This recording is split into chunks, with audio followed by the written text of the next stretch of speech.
Selanjutnya kita baca hikmah yang ke-10 tentang ikhlas. Walamma kanal ikhlasu syarton fi kulli amalin zakarohu bi asarihi faqala, karena ikhlas adalah syarat dalam setiap perbuatan, maka Ibnu Athaillah As-Sakandari menjelaskannya dengan menyebutkan dampak dari keikhlasan itu. Beliau berkata, al-a'malu suwarun qaimah wa arwahuha wujudus. Al-a'malu suwarun qaimah wa arwahuha wujudu sirril ikhlasi fiha. Perbuatan-perbuatan atau amalan-amalan itu adalah suwar, adalah tubuh atau rangka atau bentuk, ya, rangka atau cangkang kulit. Wa arwahuha, dan nyawanya atau substansinya, jiwanya. Wujudu sirril ikhlasi fiha, adanya inti dari keikhlasan di dalam amalan.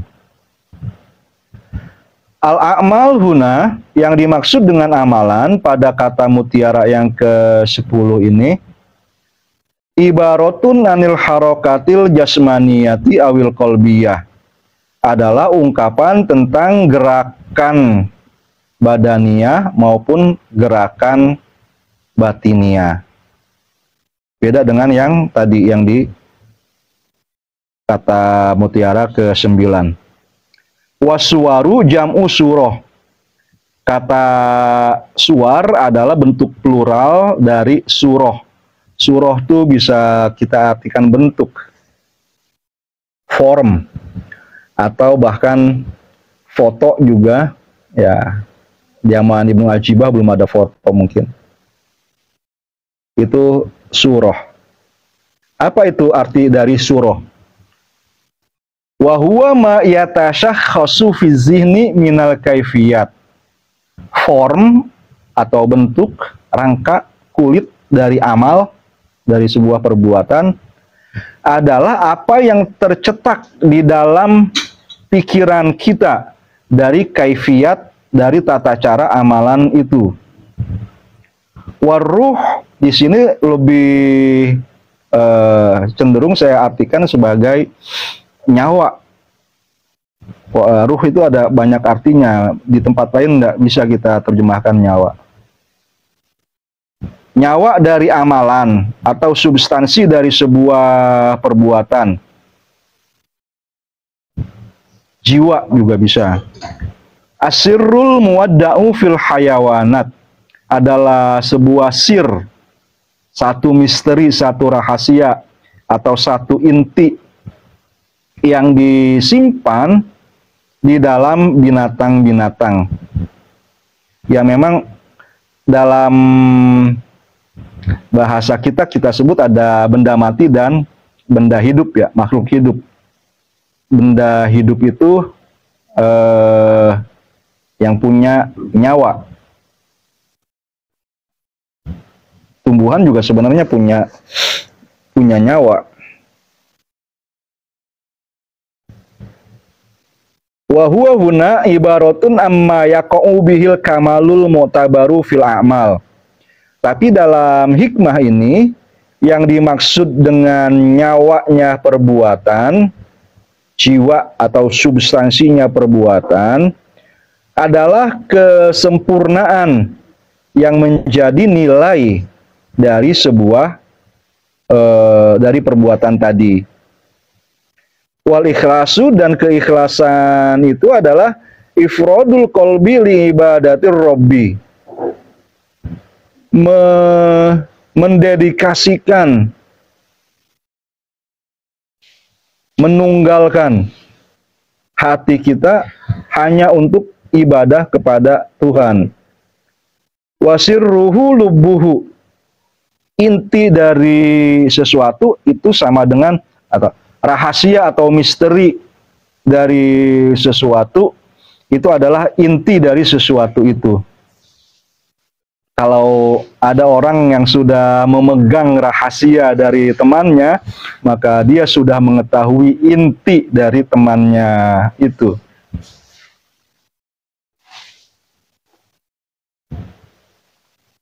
Wa huwa sidku. Jadi kalau inti dari keikhlasan itu apa? Wa huwa sidku, kejujuran atau ketulusan. Al-mu'abbaru anhu bit-tabarri minal hauli wal quwwati, yang diindikasikan dengan membebaskan diri dari rasa memiliki daya dan kekuatan. Idz la yatimmu illa bihi wa in sahha dunahu, karena sebuah perbuatan tidak bisa sempurna kecuali dengan keikhlasan, walaupun dia bisa disebut sah walaupun tidak disertai dengan keikhlasan. La yatimmu illa bihi, sebuah perbuatan tidak dinilai sempurna kecuali dengan adanya keikhlasan. Wa in sahha dunahu, meskipun perbuatan itu dinilai sah tanpanya. Idzil ikhlasu nafyur riya'i wa syirkil khafi, karena keikhlasan adalah menafikan riya atau syirik yang samar.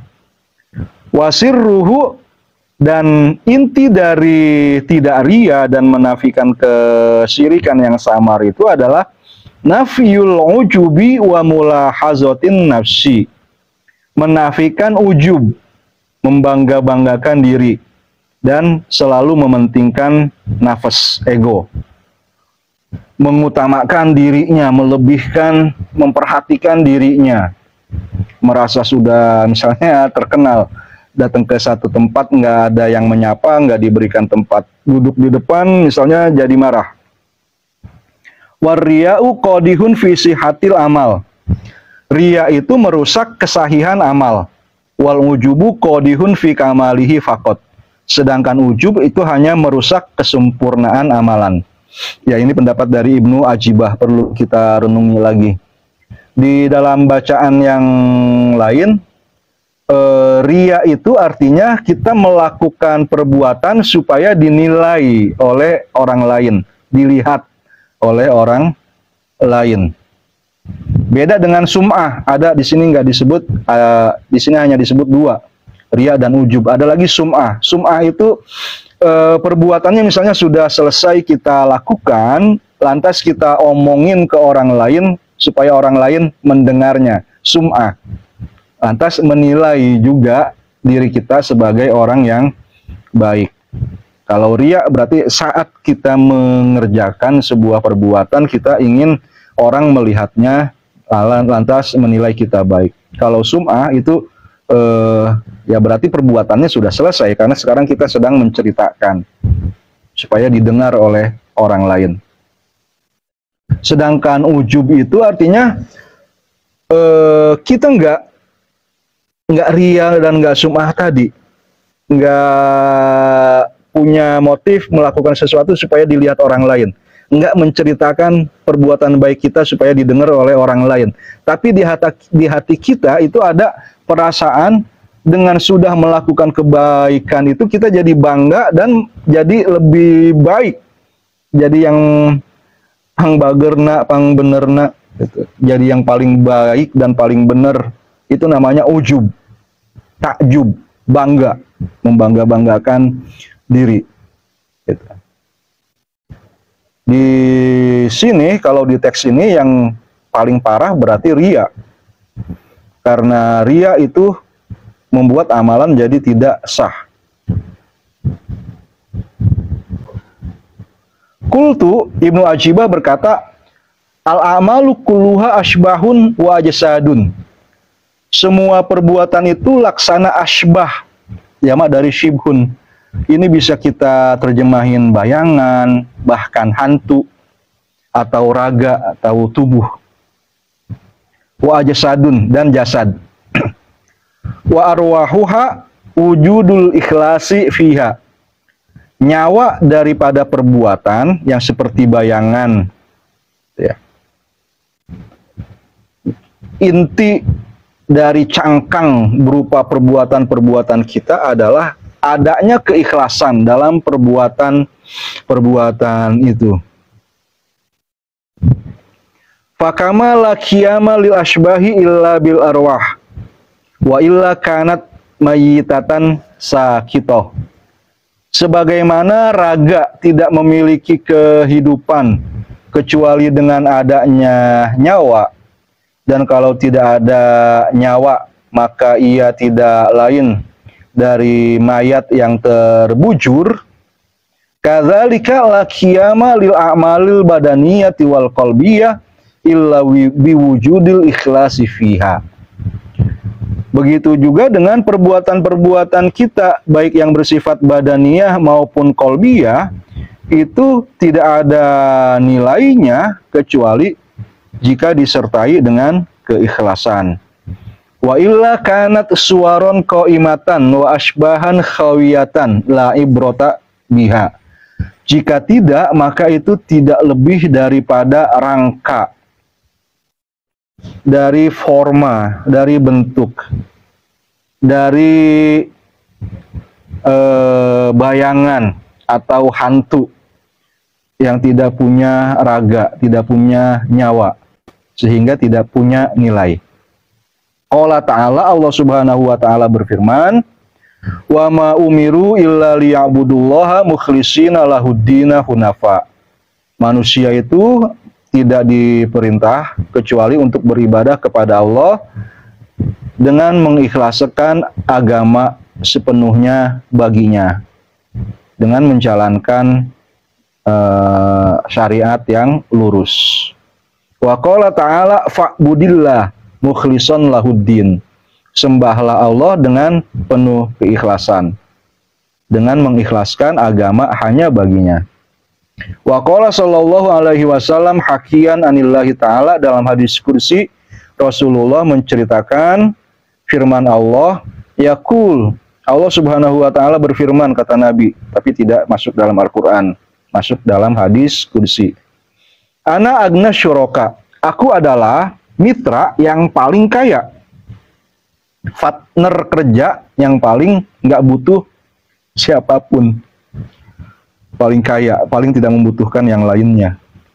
Man asyraka ma'i goiri, orang yang mengajak partner, membuat selain diriku, menyertakan ada orang lain lagi selain engkau dan aku, ya, kata Allah kepada hamba.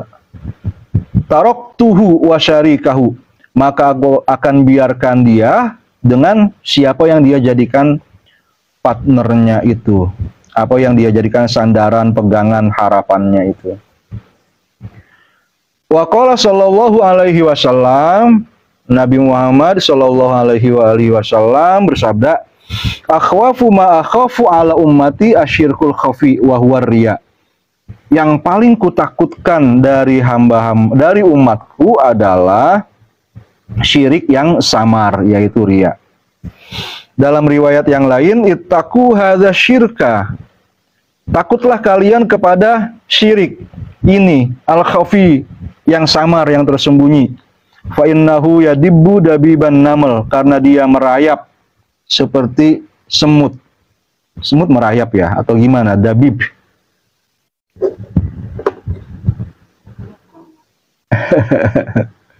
Kila, dikatakan kepada Nabi, atau ada sahabat yang bertanya, wa ma syirkul khafi, syirik yang samar itu apa?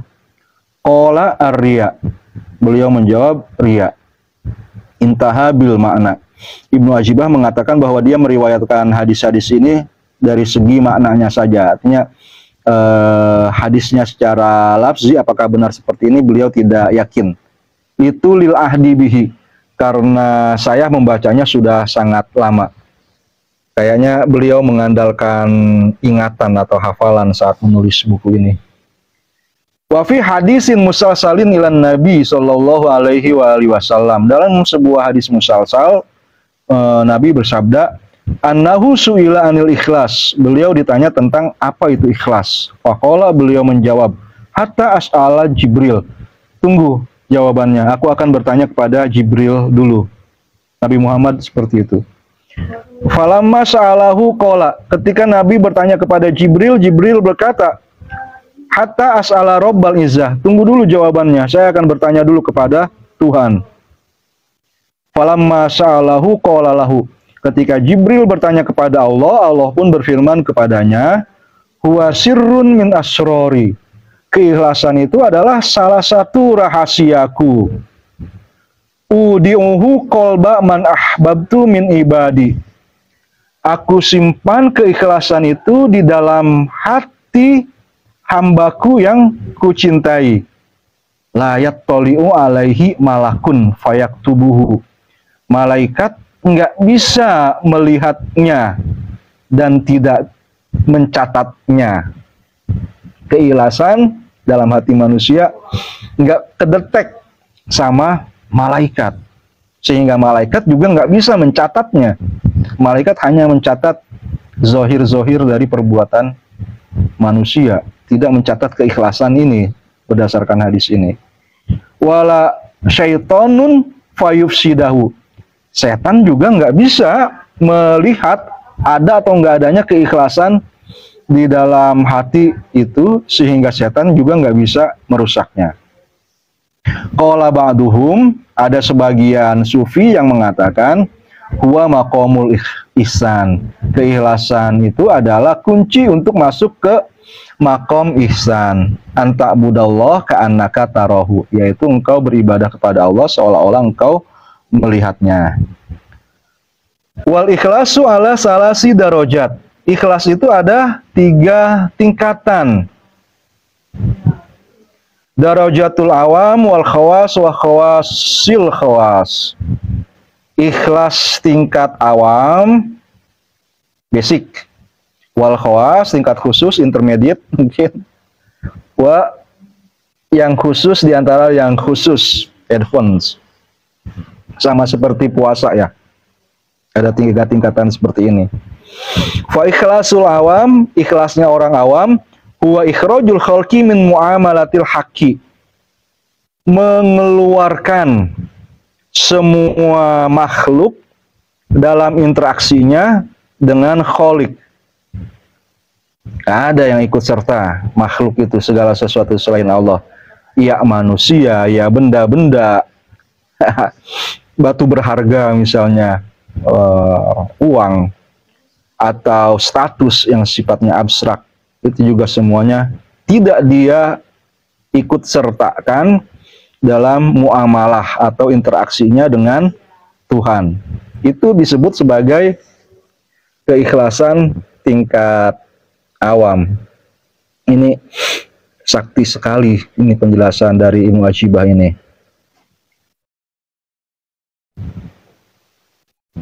Ma'atolabil huzuzid dunyawiyah wal ukhrawiyah. Oh, oke. Tapi masih disertai yang awam ini keinginan untuk mencari keuntungan duniawi dan ukhrawi. Oke. Jadi dia membersihkan, menjernihkan dirinya dari segala sesuatu selain Allah, tapi dia masih mencari keuntungan duniawi dan ukhrawi. Tahibzil badani wal mali wa sa'atir rizki wal fusuli wal fur. Seperti dia ingin menjaga kesehatan tubuh, melindungi hartanya, mencari keluasan rezeki, mendapatkan istana di surga dan bidadarinya. Jadi misalnya ikhlas puasa itu hanya untuk Allah, tapi masih ingin sehat. Nah, itu ikhlas awam. Ikhlas sedekah itu, tapi masih ingin, oh kalau saya nggak ikhlas nanti harta saya kena bencana, hilang, kecopetan, atau ya barang saya jadi nggak berkah, baru dibeli udah rusak, dan sebagainya. Infak deh untuk menjaga harta, itu udah oke, udah disebut sebagai ikhlas, tapi ikhlas awam. Atau keuntungannya bukan keuntungan duniawi, saya puasa, infak supaya saya dapat istana di surga. Itu ikhlas awam, kata Ibnu Ajibah. Wa ikhlasul khawas tolabul huzuzil ukhrawiyah dunad dunyawiyah. Keikhlasan tingkat menengah, tingkat yang sudah istimewa, itu adalah tidak lagi mencari keuntungan duniawi, hanya keuntungan ukhrawi saja, surga. Wa ikhlasu khawasil khawas ikhrajul huzuzi bil kulliyah. Sedangkan keikhlasan orang yang sangat-sangat istimewa adalah dia menanggalkan semua keuntungan secara total. Fa ibadatuhum tahqiqul ubudiyah. Mereka beribadah itu hanya demi membuktikan bahwa mereka adalah hamba Allah. Wal qiyamu biwazaifir rububiyah, dan melaksanakan kewajiban-kewajiban yang sudah ditetapkan oleh Tuhan. Au mahabbatan wa syauqon, atau bolehlah masih mencari keuntungan tapi tidak lagi berupa surga, tapi merupakan cinta dan kerinduan ila ru'yatihi, untuk melihat Allah. Kama qala Ibnul Farid, sebagaimana dikatakan oleh Ibnul Farid, laisa su'li minal jinani na'iman ghairu anni uhibbuha li'araka. Allah, aku nggak mohon surga kepadamu karena aku pikir bahwa surga itu nikmat. Aku memohonnya karena ya aku menyukai surga, karena di situ aku bisa melihatmu. Ya, diminta juga surga sebagai instrumen, sebagai tempat, wadah, fasilitas untuk bisa melihat Allah. Wa qala akhar, ada sufi yang lain yang berkata, kulluhum ya'buduna min khaufin narin. Mereka semua beribadah karena takut neraka. Wa yarawnan najata hazzan jalila, dan melihat keselamatan di akhirat itu sebagai keuntungan yang sangat besar. Au bi ayyaskunul jinana, atau supaya bisa tinggal di surga. Wa yadhau fi riyad wa yashrabus salsabila, sehingga mereka bisa berada di telaga dan meminum air salsabila. Laisa li fil jinani wan nari ra'yun, aku enggak melihat surga dan neraka. Ana la abtagi bihubbi badila, aku tidak mencari pilihan opsi yang lain selain cintaku kepadamu. Al-ikhlasu indal mukhlisina ikhrajul khalqi min muamalatil haqqi. Ikhlas bagi orang-orang yang mukhlis adalah mengeluarkan semua makhluk dalam interaksinya dengan Allah. Wa awwalul khalqi an-nafsu, dan makhluk yang pertama yang harus dikeluarkan dalam muamalah itu adalah nafsu, ego, diri kita sendiri. Wal ikhlasu indal muhibbin, dan keikhlasan bagi para pencinta Allah, alla ya'malu amalan li ajlin nafsi, tidak mengerjakan sesuatu demi keuntungan diri sendiri. Wa illa dakhala 'alaiha mutola'atul audi, kalau dia masih memperhatikan ada keuntungan dirinya sendiri, maka dia akan mengharapkan kompensasi, pengganti, honor, amplop. Awil mailu ila hazin nafsi, atau akan ada kecenderungan untuk mendapatkan keuntungan pribadi. Wal ikhlasu indal muwahhidin, kemudian ada ikhlas lagi. Setelah ikhlas di kalangan mukhlasin, ada ikhlas di kalangan muhibbin. Ada lagi nih ikhlas di kalangan muwahhid. Khurujul khalqi minan nazari ilaihim fil af'al, keluarnya semua makhluk dari pertimbangan dalam melakukan sesuatu. Wa adamus sukuni wal istirahati ilaihim fil ahwal, dan merasa tidak tenang atau merasa nyaman dengan faktor makhluk ini dalam kondisi spiritual kita. Wa qala ba'dul masyayikh, sebagian guru sufi berkata, sohih amalaka bil ikhlas, wa sohih ikhlasoka bitabarri minal hauli wal quwwah. Perbaiki amalanmu dengan ikhlas. Lantas perbaiki ikhlasmu dengan kamu menanggalkan adanya perasaan bahwa dirimu memiliki daya dan kekuatan untuk mengerjakan perbuatan tadi yang sudah ikhlas. Itu karena ya saya mampu. Itu masih harus dibersihkan juga kalau masih ada perasaan seperti itu. Wa qala ba'dul arifin, ada beberapa arif yang berkata, la yatahaqqaqul ikhlasu hatta yasqutu min ainin nasi wa yuskiton nasa min ainihi. Tidak terwujud keikhlasan pada diri seseorang sampai dia menjatuhkan dirinya dari pandangan manusia dan menjatuhkan manusia dari pandangan dirinya. Walidzalika qala akhar, karena itu ada arif yang lain yang berkata, kullama sakotta min ainil khalqi azamta fi ainil haqqi wa kullama azamta fi ainil khalqi sakotta min ainil haqqi. Setiap kali engkau jatuh dari pandangan manusia, maka engkau agung dalam pandangan Tuhan. Dan setiap kali engkau agung atau mulia dalam pandangan manusia, maka engkau jatuh dari pandangan Tuhan. Yakni ma'a mulahazatihim wa muraqabatihim.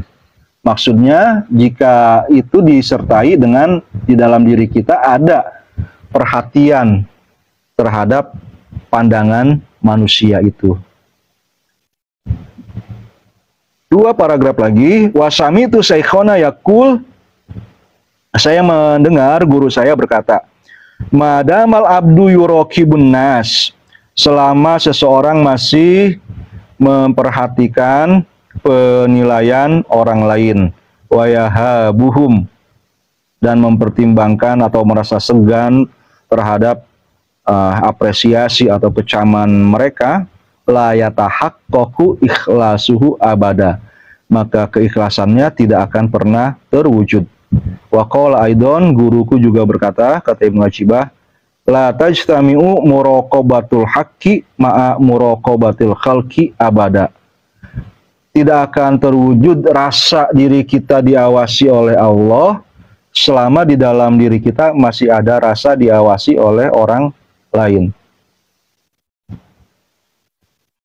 Ya. Ada satu ungkapan filsuf yang lain yang saya ingat, dan ini sebenarnya sangat berat ya. Jika kamu mengerjakan kebaikan di hadapan sesama manusia, lalu kamu nggak mengerjakannya ketika kamu sendirian, maka kamu sudah merendahkan Allah. Karena menganggapnya tidak lebih penting penilaiannya daripada pandangan sesama manusia. Entah itu perkataan Sokrates atau Plato, saya lupa. Izmuhalun antashhadahu wa tashhad ma'ahu siwahu. Sebab mustahil engkau bisa menyaksikan Allah dan pada waktu yang sama engkau masih menyaksikan selain Allah.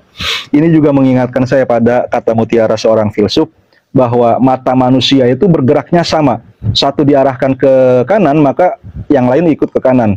Satu diarahkan ke atas, maka yang lain ikut ke atas. Nggak bisa satu lihat ke atas, satu lihat ke bawah. Maksudnya, kalau ke atas itu seseorang memperhatikan Allah, ya dia sudah nggak bisa melihat lagi manusia atau selain Allah. Walhasil, kesimpulannya, la yumkinul khuruju minan nafsi wa takhallusi min daqaiqir riya min ghairi saikhin abadan. Ini kesimpulan yang agak aneh, sebab nggak pernah disebut sebelumnya tentang keberadaan seorang syekh, seorang guru spiritual. Tapi tiba-tiba dalam kesimpulan ini Ibnu Ajibah mengatakan, tidak mungkin seseorang keluar dari egonya, dari kepentingan pribadinya, dan menjernihkan dirinya dari riya yang detail, riya yang subtil, yang sangat halus, kecuali dia memiliki guru spiritual. Ya, tentang keharusan adanya guru spiritual dalam perjalanan spiritual kita menuju Allah ini juga menjadi salah satu pertanyaan bagi saya, Ibnu Ajibah mengatakan seperti ini, tapi saya belum puas karena tidak ada pembahasan di atasnya. Nanti mudah-mudahan ada informasi atau buku yang lain. Saudara-saudara sekalian yang menonton siaran langsung TikTok saya ini, saya ucapkan terima kasih. Pada malam hari ini kita sudah 1 jam lebih 10 menit membaca 2 hikmah, yaitu hikmah ke-9 dan ke-10. Mari kita tutup dengan membaca doa kifaratul majlis. Subhanakallahumma wa bihamdika subhanaka la ilaha illa anta astaghfiruka wa atubu ilaik. Bismillahirrahmanirrahim. Alhamdulillahirabbil alamin. Allahumma sholli ala sayidina Muhammad wa ala ali sayidina Muhammad. Rabbana ighfir lana wa liwalidina warhamhum kama rabbawna shighara. Rabbana hab lana min azwajina wa dzurriyyatina qurrata a'yun waj'alna lil muttaqina imama. Rabbana atina min ladunka rahmah wa hayyi lana min amrina rasyada. Rabbij'alna muqimis shalah wa min dzurriyyatina rabbana wa taqabbal du'a. Rabbana atina fid dunya hasanah wa fil akhirati hasanah wa qina azabannar. Wa sallallahu ala sayyidina Muhammad wa ali Muhammad walhamdulillahirabbil alamin. Hasbunallahu wa ni'mal wakil, ni'mal maula wa ni'man nasir. Assalamualaikum warahmatullahi wabarakatuh. Insyaallah kita ketemu lagi pada malam Kamis depan untuk membaca hikmah ke-11 dan berikutnya. Terima kasih semuanya.